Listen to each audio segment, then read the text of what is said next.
News ಸಂಗಮಕ್ಕೆ ಸ್ವಾಗತ. ಮೊದಲಿಗೆ headlines. Kodagu ಜಿಲ್ಲೆಯ ನಾಪೋಕ್ಲು ಸಮೀಪದ ಪ್ರವಾಹ ಪೀಡಿತ ಪ್ರದೇಶ ಚೆರಿಯ ಪರಂಬುವಿಗೆ ಕೊಡಗು ಜಿಲ್ಲಾ ಉಸ್ತುವಾರಿ ಸಚಿವರಾದ ಬೋಸರಾಜ್ ಭೇಟಿ ನೀಡಿ ಪರಿಶೀಲಿಸಿದರು. ಕೆಆರ್ಪೇಟೆ ಪಟ್ಟಣದ ಸ್ಕೂಲ್ ಆಫ್ ಇಂಡಿಯಾ ಶಾಲೆಯ 2025-26ನೇ ಸಾಲಿನ ವಿದ್ಯಾರ್ಥಿಗಳ ನಾಯಕತ್ವ ಪದಗ್ರಹಣ ಕಾರ್ಯಕ್ರಮ ನಡೆಯಿತು. ಮಡಿಕೇರಿ ನಗರದಲ್ಲಿರುವ ಶ್ರೀ ಓಂಕಾರೇಶ್ವರ ದೇವಾಲಯದಲ್ಲಿ ಆಷಾಢ ಮಾಸದ ಅಂಗವಾಗಿ ವಿಶೇಷ ಪೂಜೆ ಸಲ್ಲಿಸಲಾಯಿತು.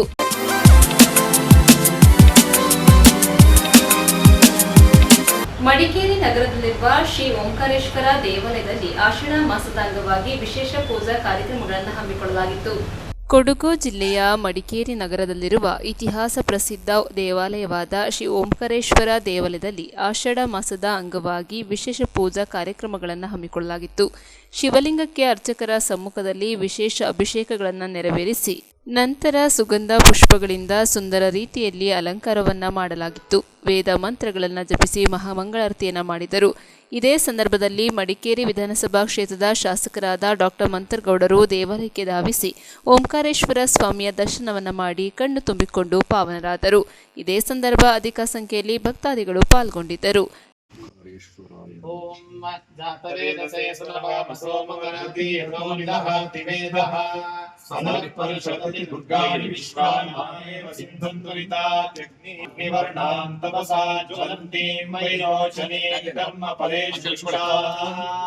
दुर्गां देवीं शरणमहं प्रपद्ये सुतरसितरसे नमः. अग्ने त्वं पादयानव्योऽस्मानि विश्वजः ओष्ठपृथ्वी बहुलानमुनास्तेभिः रत्नोषिकमेद्यो. ನ್ಯೂಸ್ ಸಂಗಮಕ್ಕಾಗಿ ಓಂ ಶ್ರೀಹನಿ, ಕುಶಾಲನಗರ. ನಾಪೋಕ್ಲು ಸಮೀಪದ ಪೇರೂರು ಗ್ರಾಮದಲ್ಲಿ ನಿರಂತರ ಕಾಡಾನೆಗಳ ಹಾವಳಿಯಿಂದ ರೈತರು ತೀವ್ರ ಸಮಸ್ಯೆ ಎದುರಿಸುವಂತಾಗಿದೆ. ನಾಪೋಕ್ಲು ಸಮೀಪದ ಪೇರೂರು ಗ್ರಾಮದಲ್ಲಿ ನಿರಂತರ ಕಾಡಾನೆಗಳ ಹಾವಳಿಯಿಂದ ರೈತರು ತೀವ್ರ ಸಮಸ್ಯೆಯನ್ನು ಎದುರಿಸುತ್ತಿದ್ದಾರೆ. ಗ್ರಾಮದಲ್ಲಿ ಕಾಡಾನೆಗಳು ದಾಂಧಲೆ ನಡೆಸಿದ್ದು ಅಡಿಕೆ, ಕಾಫಿ, ಬಾಳೆ ಗಿಡಗಳನ್ನು ನಾಶಪಡಿಸಿದೆ. ಕಾಡಾನೆಗಳ ಹಾವಳಿಯಿಂದ ರೈತರು ಸಂಕಷ್ಟಕ್ಕೆ ಒಳಗಾಗಿದ್ದಾರೆ. ಬಲ್ಲಮಾವಟಿ ಗ್ರಾಮ ಪಂಚಾಯಿತಿಯ ಪೇರೂರು ಗ್ರಾಮದ ನಿವಾಸಿ ಮಣವಟ್ಟಿರ ದಾಯಚಿನ್ನಪ್ಪ ಅವರ ತೋಟದಲ್ಲಿ ದಾಳಿ ನಡೆಸಿರುವ ಕಾಡಾನೆಗಳ ಹಿಂಡು ಅಡಿಕೆ, ಕಾಫಿ, ಬಾಳೆ ಗಿಡಗಳನ್ನು ಧ್ವಂಸಗೊಳಿಸಿದೆ. ಅಲ್ಲದೆ ಕೃಷಿ ಪರಿಕರ ಹಾಗೂ ಫಸಲುಗಳಿಗೆ ಹಾನಿ ಉಂಟು ಮಾಡಿದೆ. ಪಂದೇಟು ಕಾಲೋನಿಯ ಸೇರಿದಂತೆ ಗ್ರಾಮದ ಹಲವೆಡೆ 4 ಕಾಡಾನೆಗಳು ಅಡ್ಡಾಡುತ್ತಿದ್ದು ಶಾಲಾ ವಿದ್ಯಾರ್ಥಿಗಳು ಹಾಗೂ ಗ್ರಾಮಸ್ಥರಿಗೆ ಆತಂಕ ಎದುರಾಗಿದೆ. ಬಲ್ಲಮಾವಟಿ ಗ್ರಾಮ ಪಂಚಾಯತ್ ಸದಸ್ಯ ಮಚ್ಚೂರ ರವೀಂದ್ರರು ಸೇರಿದಂತೆ ಇನ್ನಿತರ ತೋಟದಲ್ಲೂ ಕೃಷಿ ಗಿಡಗಳನ್ನ ಕಾಡಾನೆಗಳು ಹಾಳುಗಿಡವಿದೆ. ಗ್ರಾಮದಲ್ಲಿ ಕಾಡಾನೆಗಳ ಉಪಟಳವನ್ನ ತಡೆಗಟ್ಟಲು ಇಲಾಖೆ ಮುಂದಾಗಬೇಕು ಹಾಗೂ ಸೂಕ್ತ ನಷ್ಟ ಪರಿಹಾರವನ್ನ ನೀಡಬೇಕೆಂದು ಗ್ರಾಮಸ್ಥರು ಒತ್ತಾಯಿಸಿದ್ದಾರೆ. ನ್ಯೂಸ್ ಸಂಗಮಕ್ಕಾಗಿ ದುಗ್ಗಳ ಸದಾನಂದ, ನಾಪೋಕ್ಲು. ಕೆಆರ್ಪೇಟೆ ಪಟ್ಟಣದ ಸ್ಕೂಲ್ ಆಫ್ ಇಂಡಿಯಾ ಶಾಲೆಯ 2025-26ನೇ ಸಾಲಿನ ವಿದ್ಯಾರ್ಥಿಗಳ ನಾಯಕತ್ವ ಪದಗ್ರಹಣ ಸಮಾರಂಭ ನಡೆಯಿತು. ವಿದ್ಯಾರ್ಥಿಗಳು ಏಕಾಗ್ರತೆಯಿಂದ ಅಭ್ಯಾಸ ಮಾಡಿ ಗುರಿ ಸಾಧನೆ ಮಾಡುವ ಜೊತೆಗೆ ನಾಯಕತ್ವ ಗುಣಗಳನ್ನು ಮೈಗೂಡಿಸಿಕೊಂಡು ಸಮಾಜಮುಖಿಯಾಗಿ ಹೆಜ್ಜೆ ಹಾಕಬೇಕೆಂದು ಶಿಕ್ಷಣ ತಜ್ಞೆ, ಬೆಂಗಳೂರಿನ ಡೆಲ್ಲಿ ಪಬ್ಲಿಕ್ ಸ್ಕೂಲ್ನ ಪ್ರಾಂಶುಪಾಲೆ ಮಂಜು ಬಾಲಸುಬ್ರಹ್ಮಣ್ಯಂ ತಿಳಿಸಿದ್ರು. ಕೆಆರ್ಪೇಟೆ ಪಟ್ಟಣದ ಸ್ಕೂಲ್ ಆಫ್ ಇಂಡಿಯಾ ಶಾಲೆಯ 2025-26ನೇ ಸಾಲಿನ ವಿದ್ಯಾರ್ಥಿಗಳ ನಾಯಕತ್ವ ಪದಗ್ರಹಣ ಸಮಾರಂಭದಲ್ಲಿ ಮುಖ್ಯ ಅತಿಥಿಗಳಾಗಿ ಭಾಗವಹಿಸಿ ಕಾರ್ಯಕ್ರಮವನ್ನ ಜ್ಯೋತಿ ಬೆಳಗಿಸಿ ಉದ್ಘಾಟಿಸಿ ಮಾತನಾಡಿದರು. ಇಂದಿನ ಮಕ್ಕಳೇ ನಾಳಿನ ಭವ್ಯ ಭಾರತದ ಸತ್ಪ್ರಜೆಗಳಾಗಿರುವುದರಿಂದ ಮಕ್ಕಳು ಬಾಲ್ಯದಿಂದಲೇ ಶಿಸ್ತು, ಸಂಯಮ, ಮಾನವೀಯ ಮೌಲ್ಯಗಳು, ಪರೋಪಕಾರ ಹಾಗೂ ಸೇವಾ ಮನೋಭಾವನೆಯ ಗುಣಗಳನ್ನು ಮೈಗೂಡಿಸಿಕೊಂಡು ಸಮಾಜಮುಖಿಯಾಗಿ ಹೆಜ್ಜೆ ಹಾಕುವ ಜೊತೆಗೆ ಏಕಾಗ್ರತೆಯಿಂದ ಅಭ್ಯಾಸ ಮಾಡಿ ಸಾಧನೆ ಮಾಡಿ ತಂದೆ ತಾಯಿಗಳು ಹಾಗೂ ಶಾಲೆಗೆ ಕೀರ್ತಿ ತರುವಂತಾಗಬೇಕೆಂದು ಕಿವಿಮಾತು ಹೇಳಿದರು. ಮಂಡ್ಯ ಜಿಲ್ಲೆಯ ತಾಲೂಕು ಕೇಂದ್ರವಾದ ಕೆಆರ್ಪೇಟೆ ಪಟ್ಟಣದಲ್ಲಿ ಅಂತಾರಾಷ್ಟ್ರೀಯ ಗುಣಮಟ್ಟದ ಸ್ಕೂಲ್ ಆಫ್ ಇಂಡಿಯಾ ಶಾಲೆಯನ್ನು ತೆರೆಯುವ ಮೂಲಕ ತಮ್ಮ ಹುಟ್ಟೂರಿನ ಗ್ರಾಮೀಣ ಪ್ರದೇಶದ ವಿದ್ಯಾರ್ಥಿಗಳಿಗೆ ಗುಣಮಟ್ಟದ ಶಿಕ್ಷಣವನ್ನು ನೀಡಲು ಮುಂದಾಗಿರುವ ಕೇಂದ್ರದ ಮಾಜಿ ಸಚಿವರು ಹಾಗೂ ರಾಜ್ಯಸಭೆಯ ಮಾಜಿ ಉಪಸಭಾಪತಿಗಳಾದ ಡಾಕ್ಟರ್ ಕೆ ರೆಹಮಾನ್ ಖಾನ್ ಅವರು ಗ್ರಾಮೀಣ ಮಕ್ಕಳ ಶೈಕ್ಷಣಿಕ ಸಾಧನೆ ಹಾಗೂ ಪ್ರಗತಿಯನ್ನು ಕಂಡು ಸಂತೋಷ ಪಡುತ್ತಿದ್ದಾರೆ. ಕಳೆದ 4 ವರ್ಷಗಳಿಂದ ನಿರಂತರವಾಗಿ 100% ಫಲಿತಾಂಶ ನೀಡಿ ಶೈಕ್ಷಣಿಕ ಪ್ರಗತಿಯನ್ನು ಸಾಧಿಸುತ್ತಿರುವ ಸ್ಕೂಲ್ ಆಫ್ ಇಂಡಿಯಾ ಶಾಲೆಯು ಈ ಸಾಲಿನಲ್ಲಿಯೂ ಎಸ್ಎಸ್ಎಲ್ಸಿ ಪರೀಕ್ಷೆಯಲ್ಲಿ 100% ಫಲಿತಾಂಶವನ್ನು ಪಡೆದು ಜಿಲ್ಲಾ, ರಾಜ್ಯ ಹಾಗೂ ರಾಷ್ಟ್ರ ಮಟ್ಟದಲ್ಲಿ ಅತ್ಯುನ್ನತ ಸಾಧನೆಯನ್ನ ಮಾಡಬೇಕೆಂದು ಕರೆ ನೀಡಿದರು. ಸಮರ ಚಾರಿಟಬಲ್ ಟ್ರಸ್ಟ್ನ ಪ್ರಧಾನ ಕಾರ್ಯದರ್ಶಿಗಳು ಹಾಗೂ ಶಿಕ್ಷಣ ತಜ್ಞರಾದ ಶಾಹಿಜಾ ಮುಕ್ಸುದ್ ಖಾನ್ ಅವರು ವಿದ್ಯಾರ್ಥಿಗಳ ನಾಯಕತ್ವ ಪದಗ್ರಹಣ ಸಮಾರಂಭದಲ್ಲಿ ವಿಶೇಷ ಅತಿಥಿಗಳಾಗಿ ಭಾಗವಹಿಸಿ ವಿದ್ಯಾರ್ಥಿಗಳು ಹಾಗೂ ವಿದ್ಯಾರ್ಥಿನಿಯರಿಗೆ ನಾಯಕತ್ವದ ವಿವಿಧ ಪ್ರಶಸ್ತಿಗಳನ್ನು ಪ್ರದಾನ ಮಾಡಿ ಗೌರವಿಸಿದರು. ಕೆಆರ್ಪೇಟೆ ಪುರಸಭೆ ಮಾಜಿ ಅಧ್ಯಕ್ಷರಾದ ಕೆ ಗೌಸ್ಖಾನ್, ಸ್ಕೂಲ್ ಆಫ್ ಇಂಡಿಯಾ ಶಾಲೆಯ ಪ್ರಾಂಶುಪಾಲೆ ಶೈನಿ ಮೇರಿ ಡಯಾಸ್ ಮತ್ತಿತರರು ಕಾರ್ಯಕ್ರಮದಲ್ಲಿ ಭಾಗವಹಿಸಿದರು. ವಿದ್ಯಾರ್ಥಿಗಳು ನೀಡಿದ ಭರತನಾಟ್ಯ, ಸಾಂಸ್ಕೃತಿಕ ಪ್ರದರ್ಶನ ಹಾಗೂ ಶಿಸ್ತುಬದ್ಧವಾದ ಪಥಸಂಚಲನವು ಅತಿಥಿಗಳು ಹಾಗೂ ಸಾರ್ವಜನಿಕರ ಗಮನ ಸೆಳೆಯಿತು.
Mohammad Yasin, Syed Rafia, Vismit, Sanvika, Pritam, Zoya Anam and Samarth.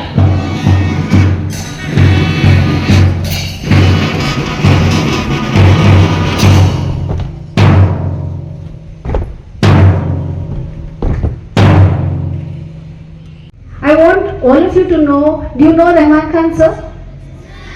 Okay, can someone tell me what positions he held? Very good. I heard he was Deputy Speaker of the Rajya Sabha. Wonderful answer. From the senior children, can I have some answers? I can even have answers from teachers and parents. Fine. He was the first chartered accountant, the first from the community in the state of Karnataka. Can you believe it? How difficult it would have been for him to break all the stereotypes, to work so hard. There was no proper school, there was no proper college, so he went to Mysore. He lived in a hostel and he studied. Did he pass at first time? No, he did not pass. He failed in his exam. But did he lose hope? Did he sit and cry? I have the band master telling me, no man, he didn't sit down and cry. He didn't give up. He worked hard. He worked hard, so hard. And who supported him? Who supported him when he was low, when he was a little upset that I didn't pass my CA exam? His friends. And this is what you all are going to do for yourselves. You are going to come together as friends, as students of DPS, School of India. It is very easy for me to say DPS, but School of India, to stand for one another and take the school to great heights. Sir became the first chartered accountant. What else is first for sir? What else did he do? From there he became an MLC. From there he became the Speaker of the Rajya Sabha for 3 terms. From there he became Minister of Minority Affairs. Why is that position so special? Why is it very special compared to all other departments? Minority affairs. Because he would take all the people who are marginalized, who are in minority, and he said, I will be your voice.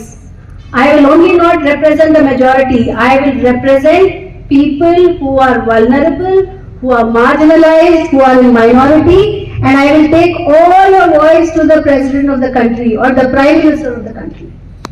The future, which means you will have to learn English well. You will have to learn foreign languages because you will be diplomats. You will be at the WHO, you will be at the UNESCO, you will be at the United Nations. So you will have to be multilingual. You will have to have intercultural understanding. How do people in Africa behave? What is their culture? What is the culture in Australia? What is the culture in Europe? What is my culture? How can I respect everybody? How can I include everybody? And above all, be honest, be hardworking, be sincere, be dedicated, be simple. When power comes to you, don't become complicated, don't become complex. Be the simple people you are, because only simple people reach out to others. Thank you so much. Love you all. I love the school so much. I really hope you are the shining star amongst all the KKACT schools. Thank you. God bless you. News ಗಮಕ್ಕಾಗಿ doctor K R Neelakanta, K R Pete. Virajpet ತಾಲೂಕಿನ ಸಿದ್ದಾಪುರದಲ್ಲಿ ಅಂತಾರಾಜ್ಯಕ್ಕೆ ಸಂಪರ್ಕ ಕಲ್ಪಿಸುವ ರಾಜ್ಯ ಹೆದ್ದಾರಿಯು ಆಮೆಗತಿಯಲ್ಲಿ ಸಾಗುತ್ತಿದ್ದು ಸಾರ್ವಜನಿಕರು ಓಡಾಡಲು ಪರದಾಡುವ ಪರಿಸ್ಥಿತಿ ನಿರ್ಮಾಣವಾಗಿದೆ. ವಿರಾಜಪೇಟೆ ತಾಲೂಕಿನ ಸಿದ್ದಾಪುರದಲ್ಲಿ ಅಂತರರಾಜ್ಯಕ್ಕೆ ಸಂಪರ್ಕ ಕಲ್ಪಿಸುವ ಕೊಣನೂರು ಮಾಕುಟ್ಟ ರಾಜ್ಯ ಹೆದ್ದಾರಿಯನ್ನ ಮುಖ್ಯಮಂತ್ರಿಗಳ ಕಾನೂನು ಸಲಹೆಗಾರರು ಹಾಗೂ ವಿರಾಜಪೇಟೆ ಕ್ಷೇತ್ರದ ಶಾಸಕರಾದ ಎಎಸ್ ಪೊನ್ನಣ್ಣ ನವೆಂಬರ್ ತಿಂಗಳಿನಲ್ಲಿ ಭೂಮಿ ಪೂಜೆ ನೆರವೇರಿಸುವ ಮೂಲಕ ಚಾಲನೆ ನೀಡಿದ್ದರು. ಇದೀಗ 7 ತಿಂಗಳು ಕಳೆದರೂ ರಸ್ತೆ ಕಾಮಗಾರಿ ವಿಳಂಬದಿಂದ ಸಾರ್ವಜನಿಕರಿಗೆ ಸಮಸ್ಯೆ ಉಂಟಾಗುತ್ತಿದೆ. ಪಾಲಿಬೆಟ್ಟ ರಸ್ತೆಯಿಂದ ಅಯ್ಯಪ್ಪಸ್ವಾಮಿ ದೇವಸ್ಥಾನದವರೆಗೆ ಪಟ್ಟಣದ 2 ಬದಿ ಒಳಚರಂಡಿ ಮಾಡಲಾಗುತ್ತಿದ್ದು, ರಸ್ತೆ ಸಂಪೂರ್ಣ ಹೊಂಡಗುಂಡಿಗಳಿಂದ ಅವ್ಯಕ್ತವಾಗಿ ಸಾರ್ವಜನಿಕರ ನೆಮ್ಮದಿಯ ಬದುಕಿಗೆ ಸಂಕಷ್ಟವನ್ನು ತಂದೊಡ್ಡಿದೆ. ರಸ್ತೆಗಳ ಅಭಿವೃದ್ಧಿ ಎನ್ನುವುದು ಮರೀಚಿಕೆಯಾಗಿದೆ. ಮುಖ್ಯ ರಸ್ತೆಯಲ್ಲಿ ದಿನನಿತ್ಯ ಸಾವಿರಾರು ವಾಹನಗಳು ಸಂಚರಿಸುತ್ತವೆ. ಈ ಸಂದರ್ಭ ವಾಹನ ಚಾಲಕರು ಹದಗೆಟ್ಟ ರಸ್ತೆಯಲ್ಲಿ ಸಂಚರಿಸಲು ಹರಸಾಹಸ ಪಡುವಂತಾಗಿದೆ. ಮುಂಗಾರಿನ ಈ ಅವಧಿಯಲ್ಲಿ ರಸ್ತೆ ಕೆರೆಯಂತೆ ಆಗಿದೆ. ಶಾಲೆ ವಿದ್ಯಾರ್ಥಿಗಳು, ಸಾರ್ವಜನಿಕರು ಈ ರಸ್ತೆಯಲ್ಲೇ ಸಂಚರಿಸುತ್ತಾರೆ. ಇವರ ಪಾಡು ಹೇಳತಿರದು. ಸದ್ಯ ಕೈಗೊಂಡಿರುವ ಕಾಮಗಾರಿ ಆಮೆ ವೇಗದಲ್ಲಿ ಸಾಗಿದ್ದು ಅದನ್ನು ಪೂರ್ಣಗೊಳಿಸದೆ ಮತ್ತೊಂದು ಬದಿ ಕಾಮಗಾರಿ ಪ್ರಾರಂಭಿಸುವುದು ಸರಿಯಲ್ಲ. ಇದರಿಂದ ಸ್ಥಳೀಯರು ಸಮಸ್ಯೆ ಎದುರಿಸಬೇಕಾಗುತ್ತದೆ ಎಂದು ಸಾರ್ವಜನಿಕರು ಅಸಮಾಧಾನ ವ್ಯಕ್ತಪಡಿಸಿದ್ದಾರೆ. ಇತ್ತೀಚೆಗೆ ಶಾಸಕರು ಭೇಟಿ ನೀಡಿ ಪರಿಶೀಲನೆ ನಡೆಸಿ ಕಾಮಗಾರಿ ಪೂರ್ಣಗೊಳಿಸಲು ಸೂಚನೆ ನೀಡಿದ್ದಾರೆ. ಆದರೆ ಗುತ್ತಿಗೆದಾರ ಮಾತ್ರ ಆಮೆಗತಿಯಲ್ಲಿ ಕಾಮಗಾರಿ ಮಾಡುತ್ತಿದ್ದಾರೆ ಎಂದು ಗ್ರಾಮಸ್ಥರು ಆರೋಪಿಸಿದ್ದಾರೆ. ಅಂಬೇಡ್ಕರ್ ಸೇನೆ ಜಿಲ್ಲಾಧ್ಯಕ್ಷ ಸತೀಶ್ ಮಾತನಾಡಿ, ಸಿದ್ದಾಪುರ ವಿರಾಜಪೇಟೆ ಮಾರ್ಗದ ರಾಜ್ಯ ಹೆದ್ದಾರಿ ಕಾಮಗಾರಿ ಪ್ರಾರಂಭಿಸಿ 7 ತಿಂಗಳು ಕಳೆದರೂ ಇಂದಿಗೂ ಪೂರ್ಣವಾಗದೆ ಶಾಲಾ ವಿದ್ಯಾರ್ಥಿಗಳು, ಸಾರ್ವಜನಿಕರು, ವಾಹನ ಸವಾರರು ದಿನನಿತ್ಯ ಕೆಸರುಗುಂಡಿ ಬಿದ್ದ ರಸ್ತೆಯಲ್ಲಿ ಸಂಚರಿಸಲು ಹರಸಾಹಸ ಪಡುತ್ತಿದ್ದಾರೆ. ಕಾಮಗಾರಿ ಯಾವುದನ್ನ ಪೂರ್ಣಗೊಳಿಸದೆ ಇದೀಗ ರಸ್ತೆಯಲ್ಲಿ ಬೃಹತ್ ಗಾತ್ರದ ಗುಂಡಿಯೊಂದನ್ನ ತೆಗೆಯಲಾಗಿದ್ದು ವಾಹನ ಸಂಚಾರಕ್ಕೆ ತೊಡಕುಂಟಾಗಿದೆ ಎಂದು ಬೇಸರ ವ್ಯಕ್ತಪಡಿಸಿದರು. ಆದಷ್ಟು ಬೇಗ ಕಾಮಗಾರಿ ಪೂರ್ಣಗೊಳಿಸದಿದ್ದರೆ ಬೃಹತ್ ಹೋರಾಟ ಮಾಡಬೇಕಾಗುತ್ತದೆ ಎಂದು ಎಚ್ಚರಿಸಿದ್ದಾರೆ. ನ್ಯೂಸ್ ಸಂಗಮಕ್ಕಾಗಿ ಓಂ ಶಿಹನಿ, ಕುಶಾಲನಗರ.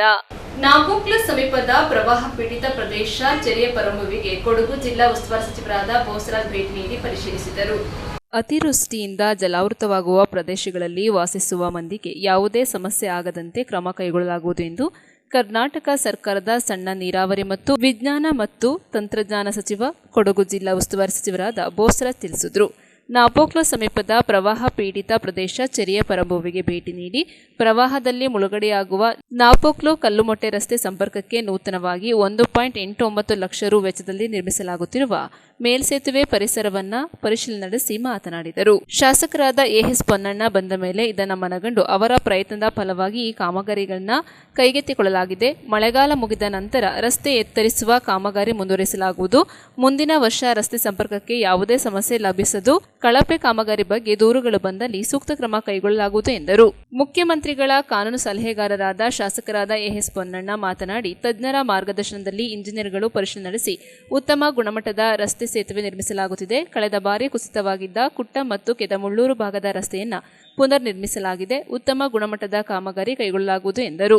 ಇದೇ ಸಂದರ್ಭ ಜಿಲ್ಲಾಧಿಕಾರಿ ವೆಂಕಟರಾಜ್, ಗ್ರಾಮ ಪಂಚಾಯಿತಿ ಅಧ್ಯಕ್ಷರಾದ ವನಜಾಕ್ಷಿ ರೇಣುಕೇಶ್, ಮಾಜಿ ಉಪಾಧ್ಯಕ್ಷರಾದ ಕುಲ್ಲೆಟ್ಟಿರ ಹೇಮಾರುಣ್, ಕಾಂಗ್ರೆಸ್ ಜಿಲ್ಲಾಧ್ಯಕ್ಷರಾದ ಧರ್ಮಜ ಉತ್ತಪ್ಪ, ಕಾರ್ಮಿಕ ಘಟಕದ ಉಪಾಧ್ಯಕ್ಷರಾದ ಪರವಂಡ ಮಿರ್ಷದ್, ಡಾಕ್ಟರ್ ಚೆರುಮಂದಣ್ಣ ಸೋಮಣ್ಣ, ಬ್ಲಾಕ್ ಕಾಂಗ್ರೆಸ್ ಅಧ್ಯಕ್ಷರಾದ ಕೆಎ ಇಸ್ಮೈಲ್, ವಲಯ ಅಧ್ಯಕ್ಷರಾದ ಮಾಚಟಿರ ಕುಶಾಲಪ್ಪ, ಕಂದಾಯ ಪರಿವೀಕ್ಷಕರಾದ ರವಿಕುಮಾರ್, ಗ್ರಾಮ ಪಂಚಾಯಿತಿ ಅಭಿವೃದ್ಧಿ ಅಧಿಕಾರಿ ಚಂದಕ್ಕಿ, ಕಾಂಗ್ರೆಸ್ ಕಾರ್ಯಕರ್ತ ಪಿಯು ರಜಾಕ್ ಸೇರಿದಂತೆ ಇನ್ನಿತರರು ಉಪಸ್ಥಿತರಿದ್ದರು. ಮಳೆ ಬಂದಾಗೆಲ್ಲ ಆ ಭಾಗದ ಜನರಿಗೆ ಬಹಳ ತೊಂದರೆ ಆಗ್ತಕ್ಕಂಥದ್ದು ಗಮನಿಸಿದ್ವಿ ಮತ್ತು ಒಂದು ಸಲ ಸಹಿತ ಶ್ರೀಮಾನ್ ಪೊನ್ನಣ್ಣವರು ಶಾಸಕರಾಗಿದ್ದ ನಂತರ ಬಂದಿರುವಂಥ ಈ ಅತಿವೃಷ್ಟಿಯಿಂದ ಆ ಸಂದರ್ಭದಲ್ಲಿ ಅವರು ಅನೇಕ ಬಾರಿ ಬಂದರು. ನಾನು ಸಹಿತ 2 ಸಲ ಬಂದಿದ್ದೆ. ಒಂದು ಸಲ 3-4 ಬಾರಿ ಬರ್ತಾಯಿದ್ದೆ. ಹೋದ ಸಲ ಅವರು ಪೊನ್ನಣ್ಣವರು ಈ ಸರ್ಕಾರದ ಗಮನಕ್ಕೆ ತಗೊಳ್ಳೋ ಇದಕ್ಕೆ ಈಗಾಗಲೇ 1.89 ಲಕ್ಷ ಕೊಟ್ಟಿದ್ದೇವೆ. ಕೆಲಸ ಪೂರೈಸಬೇಕಾಗಿತ್ತು. ಈಗ ಮಳೆಗಾಲ ಮುಗಿದ ನಂತರ ಮುಂದಿನ ವರ್ಷದಲ್ಲಿ ಈ ರೀತಿಯಾದ ತೊಂದರೆ ಆಗುವಂತ ಅದನ್ನು ಪೂರೈಸ್ತಾರೆ. ಸರ್, ಕಳಪೆ ಕಾಮಗಾರಿ ಅಂತ ಹೇಳೋದು ಒಂದು ಆರೋಪಗಳು ಕೇಳಿ ಬರ್ತಿದೆ ಸರ್, ಇದಕ್ಕೆ ಏನಿದೆ? ಅದನ್ನು ನೋಡ್ತಾರೆ, ಕ್ವಾಲಿಟಿ ಕಂಟ್ರೋಲ್ ಮಾಡಿದ್ದಾರೆ. ಆ ರೀತಿ ಏನಾದರೂ ಸ್ಪೆಸಿಫಿಕ್ ಆಗಿ ಆದರೆ ಇಮಿಡಿಯೇಟ್ಲಿ ಅವ್ರ ಮೇಲೆ ಕ್ರಮ ತಗೋತೀವಿ. ಆ ರೀತಿ ಆಗ್ಲಿಕ್ಕೆ ಅವಕಾಶ ಕೊಡೋದಿಲ್ಲ. ಬಳಸಿದಾರಲ್ಲ ಸರ್, ಸ್ಟೀಲ್ ಬಳಸಿದಾರಲ್ಲ, ಅದರ ಸೈಜ್ MM ಇಲ್ಲ ಅಂತೇಳಿ ಯಾರೋ ಇಲ್ಲಿಂದ ಬರ್ತಿದ್ರು. ಹೌದು ಹೌದು. ಎಲ್ಲರೂ ಇಂಜಿನಿಯರ್ಗಳು, ಎಲ್ಲರೂ ಡಾಕ್ಟರ್ ಆಗ್ತಾರೆ, ಯಾರು ತಜ್ಞರಿದ್ದಾರೆ, ಅವ್ರು ಅದನ್ನು ಮಾಡ್ತಾ ಇದ್ದಾರೆ. ಅದನ್ನು ನಾವು ಇಂಜಿನಿಯರ್ನ ಕಳಿಸಿದ್ವಿ, ಅವ್ರು ನೋಡಿದ್ದಾರೆ, that is the correct size. ಈಗ ಸೈಜ್ ದಪ್ಪಗಿದ್ರೆ ಅದೇನು ಇದೆಲ್ಲ, ಜನರು ಅದೇ ರಾಂಗ್ ಇಂಪ್ರೆಷನ್. ಸೈಜ್ ದೊಡ್ಡದಾದರೆ ಅದು ಭಾಳ ಇದಾಗ್ತದಲ್ಲ. ಯಾವ ಏರಿಯಾದಲ್ಲಿ ಯಾವ ಸಿಮೆಂಟ್ ಎಲ್ಲಿ ಮಾಡ್ತೀವಿ ಅದು ಸ್ಪೆಸಿಫಿಕ್ ಆಗಿ ಅದನ್ನೇ ಟೆಕ್ನಿಕಲಿ ಮಾಡಿದೆ ಹೇಳ್ತಾರೆ. ಇಂಜಿನಿಯರ್ಗಳು ನೋಡ್ತಾರೆ, ಕಂಪ್ಲೇಂಟ್ ಏನಾದರೂ ಸ್ಪೆಸಿಫಿಕ್ ಆಗಿದ್ರೆ ದೂರುಗಳು ಬಂದರೆ ಅದ್ರ ಬಗ್ಗೆ ಎಂಕ್ವೈರಿ ಮಾಡೋಣ. ಗುಡ್ ಟೆಕ್ನಾಲಜಿ ಇದೆ. ಈಗ ನಾವು 2 ರಸ್ತೆ ಇದು ಲಾಸ್ಟ್ ಟೈಮ್ ಕುಸಿತ ಆಗಿದ್ದಂತ ನಾವು ಮಾಡಿದ್ದೀವಲ್ಲ, ಹೋಗಿ ಅದರದ್ದು ದಯವಿಟ್ಟು ಅದರ ತಂತ್ರಜ್ಞಾನ ಏನು ಬಳಸಿದ್ದಾರೆ ಅಂತ ನೋಡಿ. It's the best in the country. ಕುಟ್ಟೋದು ಮತ್ತು ಕದಮಳ್ಳೂರು 2 ಮೆಸ್ಟ್ ಇದು ವಾಲ್ ಕಟ್ಟಿ ನೋಡಿ, ದಯವಿಟ್ಟು ಒಂದ್ಸತಿ ನ್ಯೂಸ್ ಸಂಗಮಕ್ಕಾಗಿ ದುಗ್ಗಳ ಸದಾನಂದ ನಾಪೋಕ್ಲು. ಕೊನೆಯಲ್ಲಿ ಮತ್ತೊಮ್ಮೆ ಹೆಡ್ಲೈನ್ಸ್. ಕೊಡಗು ಜಿಲ್ಲೆಯ ನಾಪೋಕ್ಲು ಸಮೀಪದ ಪ್ರವಾಹ ಪೀಡಿತ ಪ್ರದೇಶ ಚೆರಿಯ ಪರಂಬುವಿಗೆ ಕೊಡಗು ಜಿಲ್ಲಾ ಉಸ್ತುವಾರಿ ಸಚಿವರಾದ ಬೋಸರಾಜ್ ಭೇಟಿ ನೀಡಿ ಪರಿಶೀಲಿಸಿದರು. ಕೆಆರ್ಪೇಟೆ ಪಟ್ಟಣದ ಸ್ಕೂಲ್ ಆಫ್ ಇಂಡಿಯಾ ಶಾಲೆಯ 2025-26ನೇ ಸಾಲಿನ ವಿದ್ಯಾರ್ಥಿಗಳ ನಾಯಕತ್ವ ಪದಗ್ರಹಣ ಕಾರ್ಯಕ್ರಮ ನಡೆಯಿತು. ಮಡಿಕೇರಿ ನಗರದಲ್ಲಿರುವ ಶ್ರೀ ಓಂಕಾರೇಶ್ವರ ದೇವಾಲಯದಲ್ಲಿ ಆಷಾಢ ಮಾಸದ ಅಂಗವಾಗಿ ವಿಶೇಷ ಪೂಜೆ ಸಲ್ಲಿಸಲಾಯಿತು.